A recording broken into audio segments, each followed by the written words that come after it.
Danes obeležujemo Mednarodni dan muzejev.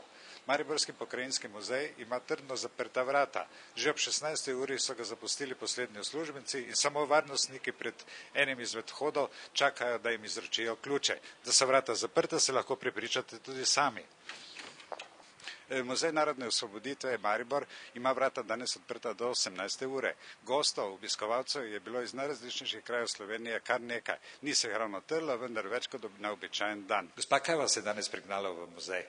Nekaj časa že nismo bili v muzejih, ne? In danes je pa potem kar, kako se reče, odprta vrata, ne? Za obiskovalce in smo se odločili, da malo pogledamo, ne? Tema je zanimiva. Mislim, Maribor, nekdanje industrijsko mesto, danes je to že bolj žalostna zadeva, ne? Je kar nekaj časa minilo, ne? Ko je naša velika industrija pravzaprav propadla, ne? Tam recimo.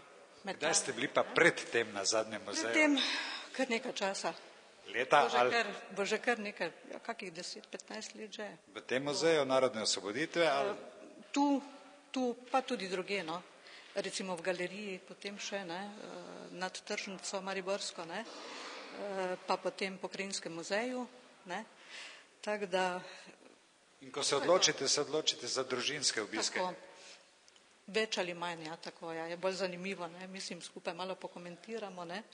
Umetnostna galerija Maribor naj bi bila danes nekakšno srce Mednarodnega dneva muzejev v Mariboru. Pa vendarle ob 17. uri ni bilo v muzeju nikogar, ki bi lahko dal izjavo o obisku današnjem, kako so potekali prireditve, kako si predstavljajo mariborski muzealci, galeristi in tako dalje, vklopitev v projekt Maribor, Evropska kulturna prestolnica. To meče dokaj slabo luč na prihodnost mariborske kulture.